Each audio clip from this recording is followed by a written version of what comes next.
자, 그럼 이제 수요 초대석 손님을 소개할게요. 인문사회과학 도서를 30년 이상 만드셨다고 제가 소개했는데요. 베테랑 편집자, 4월의 책 출판사 대표이신 안희곤 선생님이십니다. 안녕하세요. 안녕하세요. 네, 선생님 오늘 처음 나오셨으니까 우리 청취자분들한테 한번 선생님 소개를 해주신다면요. 아까 말씀을 다 하셔가지고 더 이상 있는 게 없는 사람이어서 소개할 내용이 별로 없는데, 현재 4월의 책 출판사에서 대표로 일하고 있고요. 대표이긴 하지만 하도 작은 출판사라서 여전히 편집자 한 사람으로 일을 하고 있습니다. 오늘도 책 만들다가 바삐 달려왔는데 네. 밥 먹고 나면 항상 원고도 들여다보고 네. 교정 보고 그러는 게 일상입니다. 저희 출판사는 인문사회과학 책을 주로 만들고 있고 교양서, 학술서 다 만들고 있는데요.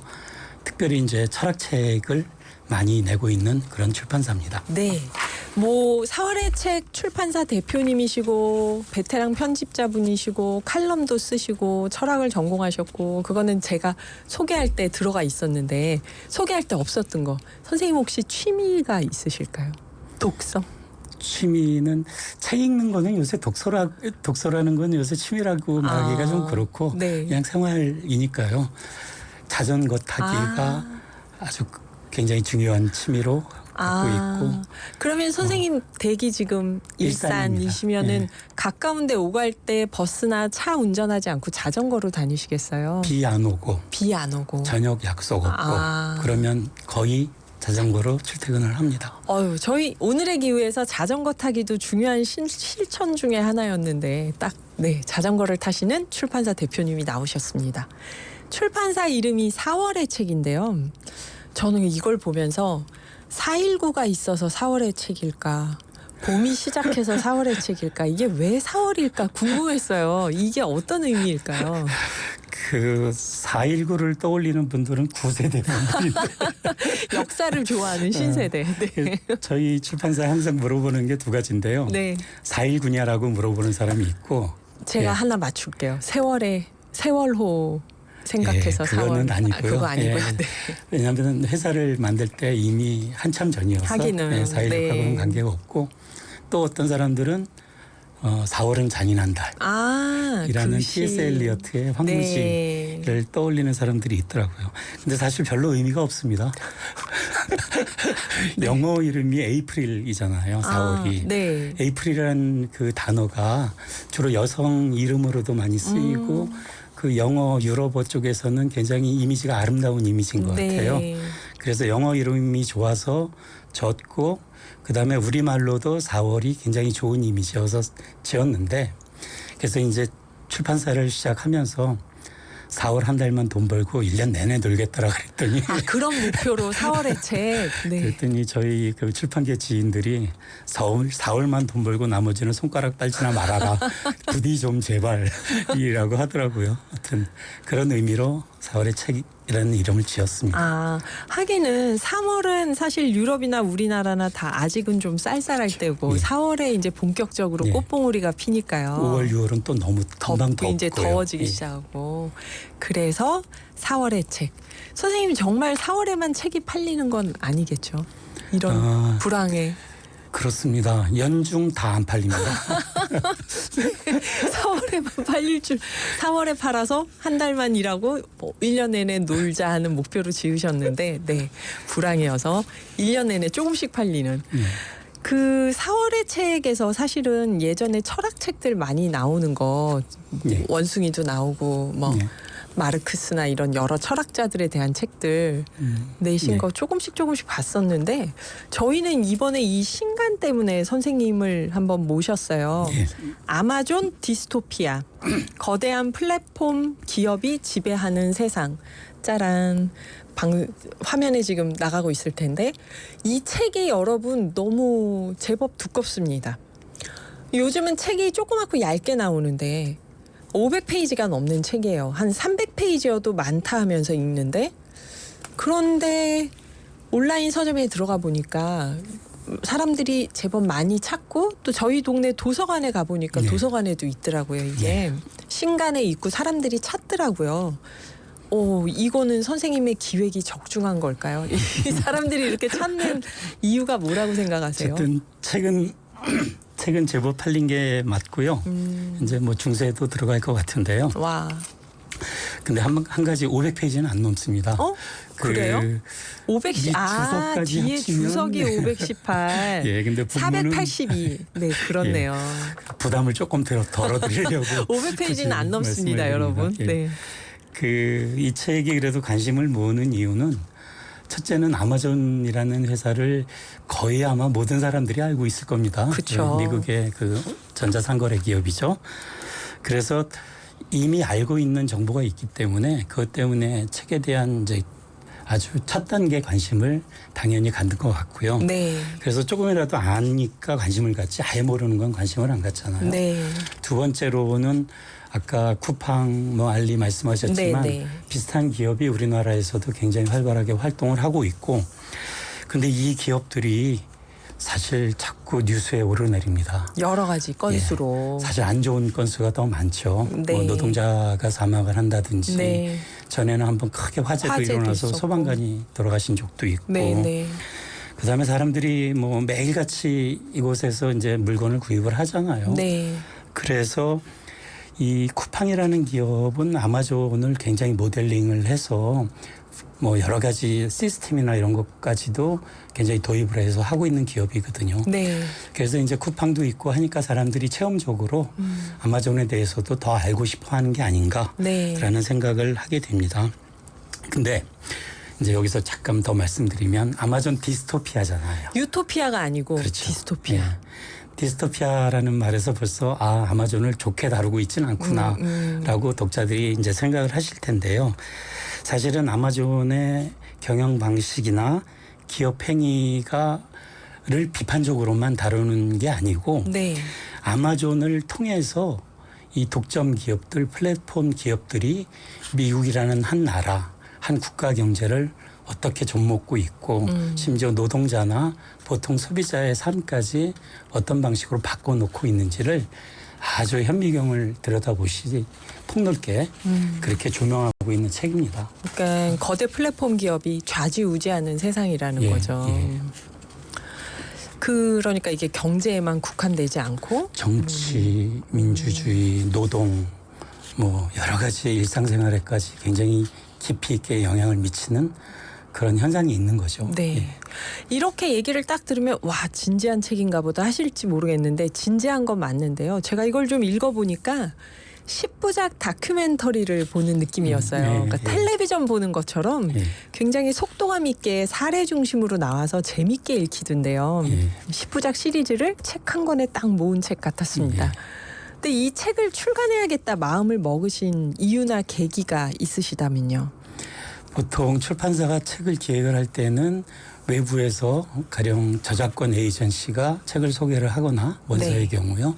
국내에서의 경우에는 이제 저자가 원고를 그 출간 의뢰를 하거나 하는 경우가 있고 내부에서 먼저 아이템을 정해서 책을 보다가 네. 이제 정하는 경우가 있는데 이 책의 경우에는 저희 편집장이 인터넷 서핑을 하다가 책을 발견하고 내용을 검토한 다음에 시의적절하다는 판단을 내부에서 했죠. 네. 그래서 바로 출간을 결정을 했는데 출간 결정하고 나서 번역자에게 이제 번역을 의뢰를 했더니 네.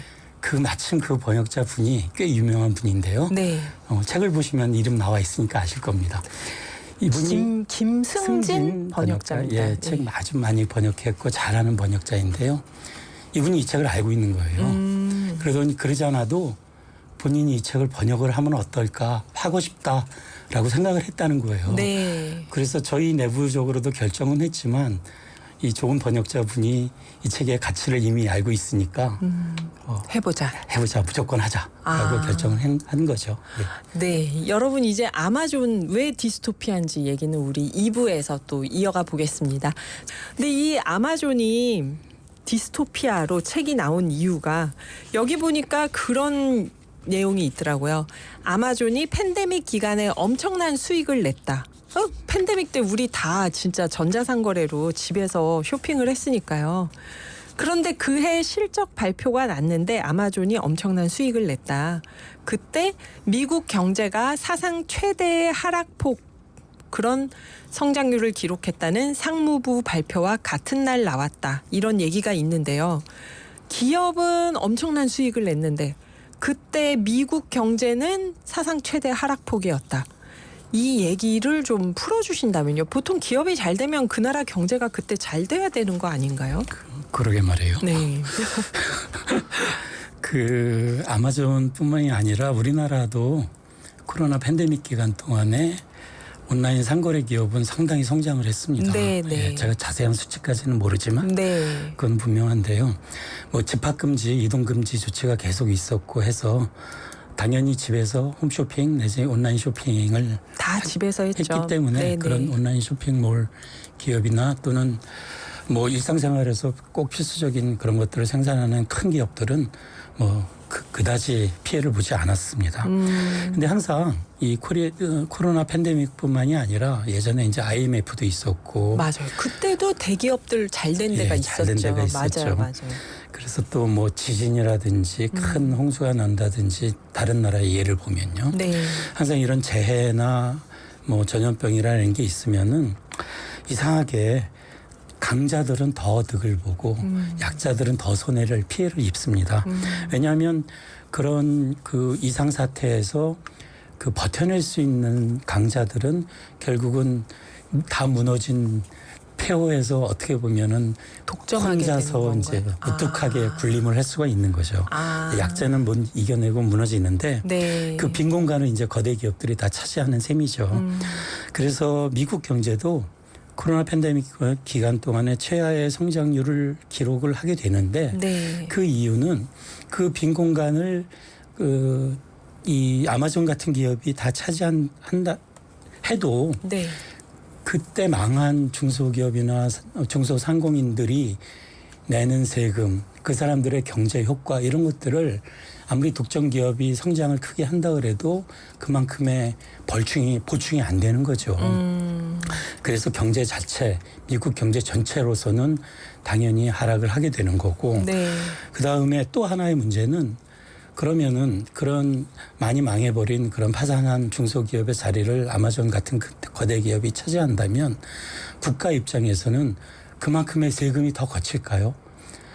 그러니까 실핏줄처럼 자잘하게 있는 중소기업들이 내는 세금이나 소득세나 이런 것들이 네. 국가의 재원이 돼서 네. 복지 재정으로 쓰이고 하는데 아마존이 성장한다 그래서 그만큼의 세금을 내지는 않는다라는 거예요. 하나의 기업에 부과하는 세금에는 예, 예. 어떤 상한치가 있으니까. 상한치도 있을 뿐더러 그 기업조차 망하면 큰일 나니까 계속 혜택을 주고 세금을 절감을 시켜주고 하는 겁니다. 그렇구나. 그러면은 그 절감된 세금 때문에 세수가 부족해진 것 때문에 네. 결국은 우리 보통 사람들에게 돌아오는 복지 재원이 줄어들고 그래서 가난한 사람들은 더 힘들어지고 국가 전체는 굉장히 불균형이 심화가 되고 이런 이제 결과가 초래되는 거죠. 그거는 코로나 팬데믹이라는 이상사태 때문만이 아닙니다. 네. 그런 게 있었어도 대기업이 군림하지 않고 중소상인들이 실핏줄처럼 퍼져 있다면 그런 일이 안 벌어지겠죠. 결국은 독점이라는 것이 이런 이상사태하고 만났을 때 이런 안 좋은 국가적 영향을 미치게 된다는 거죠. 독점 기업이 결국 국가의 경제에도 재난이나 위기가 왔을 때는 안 좋을 수밖에 없다. 예. 여러 기업이 공존하는 게 아닐 때. 예, 맞습니다. 네. 재난 재해 안전 연락이 왔습니다. 지금 정부에서 네, 과학기술정보통신부 방송통신위원회에서 온 소식인데요.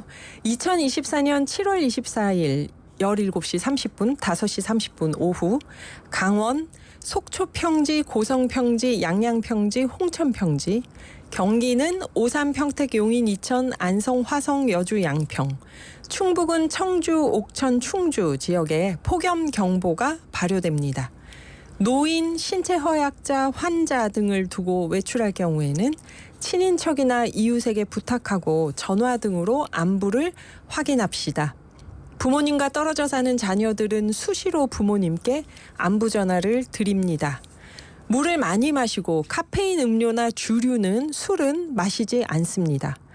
야외 활동을 최대한 피하고 외출할 때는 가벼운 옷차림으로 창이 넓은 모자, 물병을 반드시 휴대합니다. 건설 현장 등에서는 폭염 안전 수칙, 물과 그늘과 휴식을 꼭 지키고 가장 더운 시간에는 무더위 휴식 시간제를 적극 시행합니다. 외출 중이거나 집에 냉방기가 없는 경우 가장 더운 시간에는 인근의 무더위 쉼터에서 더위를 피합니다. 가축은 축산의 환기, 물 뿌리기, 적정 사육 마리수 유지 등으로 온도 상승을 억제합니다. 양식 어류는 꾸준히 관찰하고 산소를 충분히 공급합니다. 네, 폭염 경보가 발효됐습니다. 오후 5시 30분 기준으로 경기도는 오산, 평택, 용인, 이천, 안성, 화성, 여주, 양평이네요. 네, 선생님 말씀 중에 급한 네. 연락이 와서 주의보가 아니라 경보인데요. 경보인데요, 지금. 네. 독점 기업이 있으면 안 되겠습니다. 이럴 때. 그래서 우리나라 같은 경우도 사실 아마존과 비슷한 사례가 있지 않았나요? 예, 이게. 뭐 그냥 대표적으로 쿠팡을 네. 뭐 예로 들 수 있는데요. 아까 뭐 노동자들의 처우 문제나 중노동 또는 뭐 여러 가지 문제들이 있지만은 사실은 이제 경제적으로 볼 때만 해도 보기만 해도 쿠팡도 여러 가지 문제가 있는데 최근에 공정거래위가 1,400억 원 과징금을 쿠팡에 때렸죠. 네. 예. 사실 이거 이렇게 말해도 좋을지 모르지만 저는 속으로 조금 고소했다라고 말할 수 있을 텐데. 말해도 좋을지 모르는 망설이는 얘기는 안 하는 게 보통 좋더라고요. 네. 그래서 네. 예. 근데 뭐 분명히 잘못했으니까 과징금을 맞은 거죠. 네. 공정거래위가. 예. 그래서 이 쿠팡이 그 자사 브랜드 PB 상품이라고 그러잖아요. 네. 자사 브랜드 상품에 그 소비자 댓글을 조작적으로 달고 순위에서도 우선 노출되게 하고. 우선 노출되고 이런 것들이 여러 가지 증거로 밝혀져서 네. 결국 공정거래위가 1,400억 과징금을 때리고 그다음에 쿠팡은 이제 거기에 해서 행정소송을 하겠다고 그런 상태에 있는데요. 네. 이게 아마존이 똑같이 하는 일입니다. 아마존이나 쿠팡이나 입점업체들, 그러니까 제3자 판매자라고 부르는데 이 사람들한테 적게는 뭐 6, 7%에서 많게는 16%, 심지어 특가 상품일 경우에는 25%까지 수수료를 뗍니다. 헉, 네. 그러면 10,000원짜리 팔면은 1,500원을 무조건 플랫폼에 내는. 수수료를 내는 거죠. 네. 근데 그것만 내면 좋은데 그게 아니라 잘 팔리는 베스트셀러 상품은 PB 상품을 만들어서 자체 상품을 만들어서. 똑같은 비슷한 상품을 만들어서 우선 노출을 시키고 그래서 잘 팔리던 베스트셀러 상품을 갖고 있던 기업이 그것 때문에 그냥 매출이 형편없이 떨어지고. 근데 아마존도 그렇고 쿠팡에서도 이런 일이 흔하게 벌어져서 뉴스에 가끔 보도되고 하거든요. 그래서 이런 독점들이 굉장히 문제가 되고 있으니까 조금 뭐랄까요 상도 이상으로도 굉장히 문제가 있고 네. 협력업체들이잖아요. 말 그대로 네. 협력인데 협력을 같이 못하게 하는 그런 결과가 빚어지고 있는 거죠. 예. 이 말씀을 들으니까 조금 이해가 되는 게 저희 이제 작은 가게를 하는 후배가 이 플랫폼 기업들에 대해서 불만을 얘기하길래 그 플랫폼으로 전국에 알려지면 너네 집 음식이 전국에 팔리면 더 좋은 거 아니야? 그랬더니 비슷한 얘기를 하더라고요. 이게 순위 노출, 댓글 이런 문제, 수수료. 그래서 결국 그냥 골목에서 동네에서 장사하면서 그럭그럭 조그맣게 살 수 있었던 사람들을 문을 닫게 만든다. 네. 막 이 비슷한 논리로 얘기를 했던 것 같아요. 이 책에는 또 이런 내용도 있었는데요. 아마존이 필요한 노동자 숫자가 급증했는데도 전국 물류창고의 노동자 평균 임금은 낮아지고 있다. 근데 이것도 얼핏 보면 이해가 안 되는 게 회사에서 일꾼을 더 많이 필요로 하면 당연히 임금이 올라갈 것 같은데 회사에서는 일꾼이 더 필요한데 고용하면서 임금은 내려간다는 거잖아요. 이상한 아이러니가 있는 거죠. 이거는 무슨 얘기일까요? 그 경제학자들은 이걸 이제 구매 독점이라고 구매 그렇게 독점이요. 표현을 합니다. 보통 네. 독점 그러면 거의 다 공급 독점이거든요. 네. 공급을 독점하기 때문에 가격을 마음대로 올리고 하는 것이 이제 독점 기업의 폐해인데 네. 이런 경우는 정반대로 구매 독점인데 여기서 구매하는 상품은 사람의 노동력. 사람이죠. 예.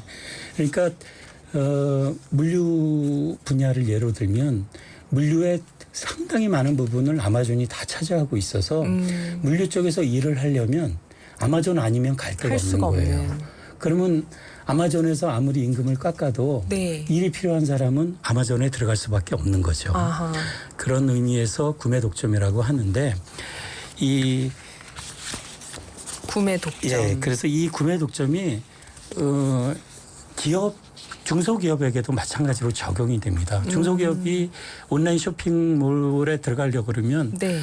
몇 군데 아마존이나 우리나라 같은 경우 쿠팡이나 몇 군데 없습니다. 아. 그럼 거기서 원하는 수수료를 다 낼 수밖에 없고 또 거기가 아니면 더 이상 팔 데도 없는 거죠. 말하자면 그런 식의 독점이 이루어지는 게 구매 독점입니다. 그래서 구매 이제 독점. 예, 네. 아까 말씀드린 대로 그래서 이제 중소기업이나 상공인들이 폐업을 하면은 그만큼 세금이 안 거치게 되고 결국 그래서 국가 경제가 굉장히 허약해지고 복지가 약해지고 하는 식의 이제 또 순환고리가 생기는 거죠. 아하, 이게 독점 기업이 소비자들에게만 가격을 마음대로 하는 게 아니라 그 결국은 정부에서 세수가 적게 거치니까 전반적인 국가의 재정 상태를 허약하게 만들 수도 있다는 거죠. 네, 그렇죠. 이런 얘기를 네. 어떤가요, 여러분은? 저는 조금 신기하면서도 이게 다 설명이 되네 하는 생각이 좀 들어요. 한 가지만 더 말씀드릴까요? 네. 두 가지 말씀하셔도 됩니다, 선생님. 예. 이게 문제가 그런 복지라든지 국가 재정, 국민 생활뿐만이 아니라 정치에도 큰 영향을 미친다는 겁니다. 정치에도요. 예. 왜냐하면 이 큰 기업들의 독점력을 가지고 지역의 어디 물류센터를 가령 이천에 짓겠다 하면서 이제 세금 혜택을 얻어내고 네. 여러 가지를 하겠죠. 그러면서 그 지역에 기반을 하고 있는 가령 지역 인프라, 교통이라든지 전기라든지 이런 것의 이용을 네. 그러니까 공공 인프라는 모두가 써야 되는 거잖아요. 그런 것도 그런 자원도 이런 큰 기업들이 상당 부분을 차지하게 되고 그래서 기본적으로 그 공공적인 것들이 자꾸 사기업에게 넘어가는 건가요? 그런 일도 생기고요. 심지어 아마존 같은 경우에는 미국의 지도를 바꾼다는 얘기까지 합니다. 네. 자기들이 원하고 자기들이 교통이 편하거나 좋은 곳에만 물류센터를 지음으로써 어떤 지역은 흥하고 어떤 지역은 너무나 망하고 그래서 지도 자체가 바뀐다는 얘기까지 하는데 그것을 위해서는 지방 정부에 있는 관료들에게 특혜를 얻어내고 나중에 그 관료들은 거꾸로 퇴직을 한 다음에 그 아마존에 바로 그 일을 담당하는 직원으로 들어갑니다.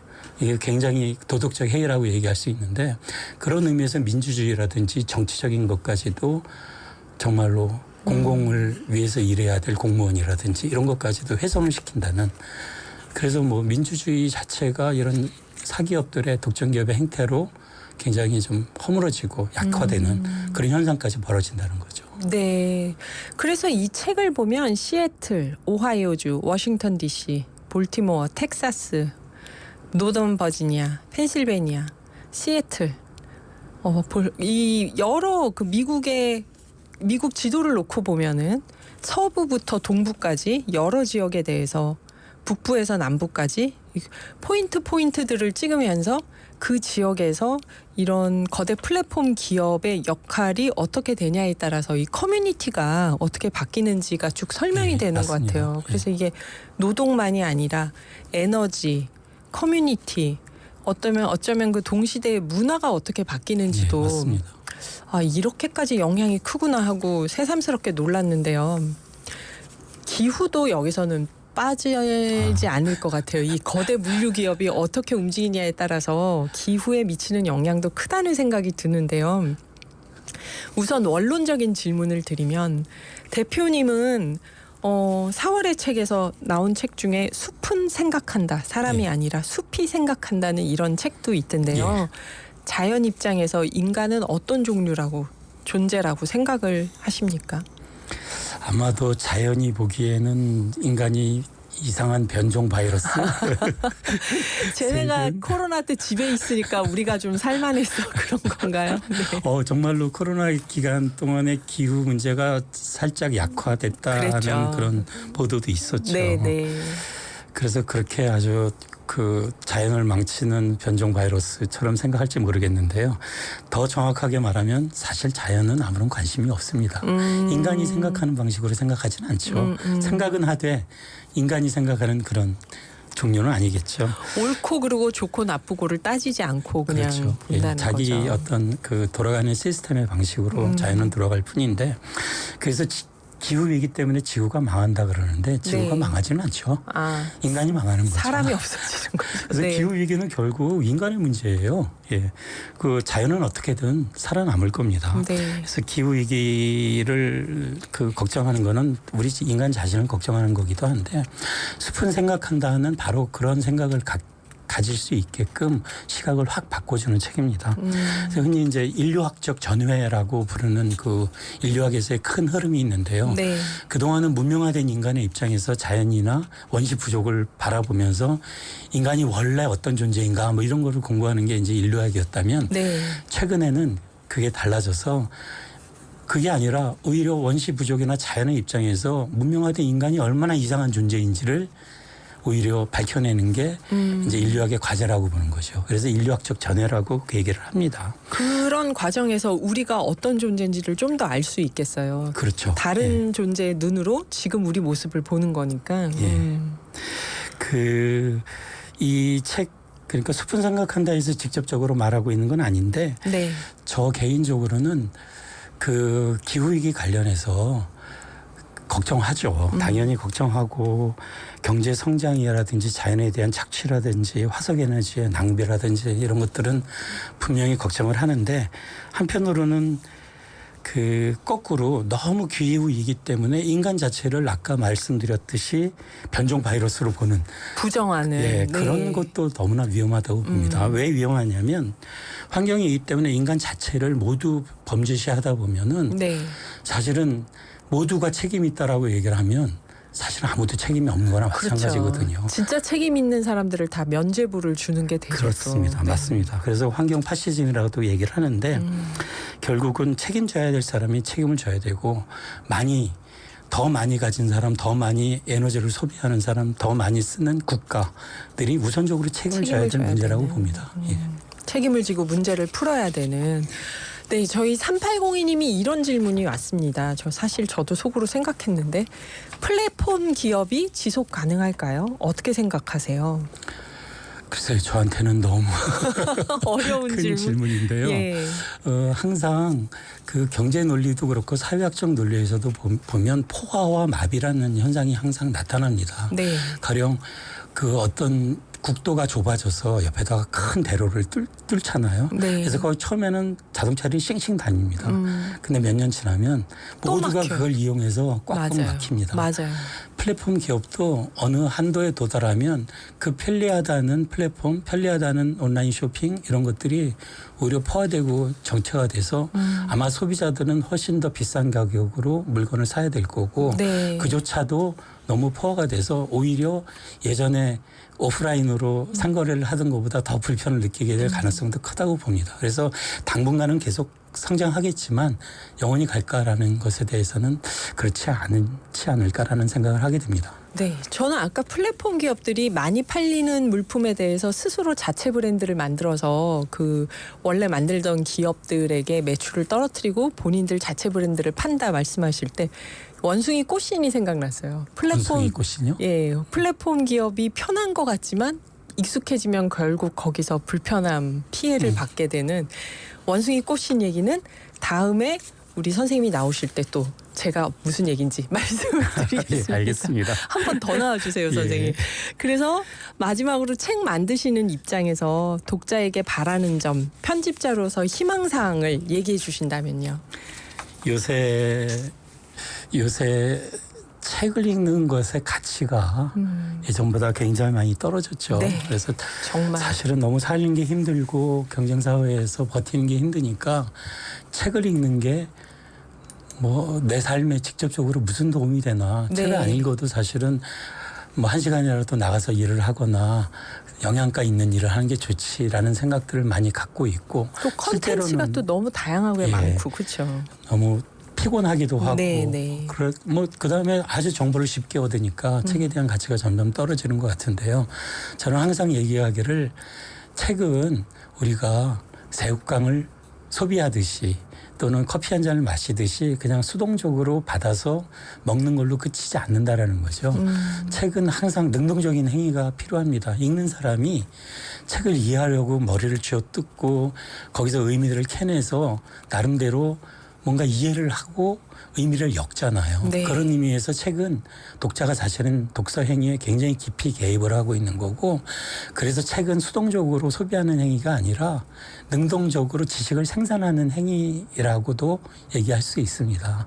그래서 이 지식을 생산한다라는 것은 보통 사람이 흔히 할 수 없는 일이거든요. 학자가 아닌 이상은. 네. 하지만 책을 읽으면 바로 그것을 하고 있는 거죠. 그리고 또 하나, 내 삶에 직접적인 도움은 되지 않더라도 적어도 책을 읽으면서 내 삶에 문제가 있는 것, 아니면 내 삶에 문제가 있는 게 아니라 내 환경에, 내가 사는 이 사회에 문제가 있는 게 아닌가라는 눈을 갖게 된다는 거죠. 그러면 개인으로서 직접 해결은 하지 못해도 적어도 문제가 어디 있는지만 알아도 내 삶이 훨씬 편안해지거나 내 마음이 그래도 밝아지지 않겠어요? 네. 그런 의미에서 책은 꼭 읽어야 되고, 아무튼 많이 읽어주시기를, 특히 4월의 책을 많이 읽어주시기를 바라겠습니다. 네. 7월이지만 우리 4월의 책을 읽는 것으로, 선생님 그 독자 평론가 언론의 추천으로 해마다 중세를 거듭하는 4월의 책의 스테디셀러 모든 것은 빛난다가 있거든요, 여러분. 예. 다음번에 안희곤 대표님 모시고 원숭이 꽃신과 이 책 이야기를 한 번 더 나눠보도록 하겠습니다. 감사합니다, 대표님. 예, 감사합니다.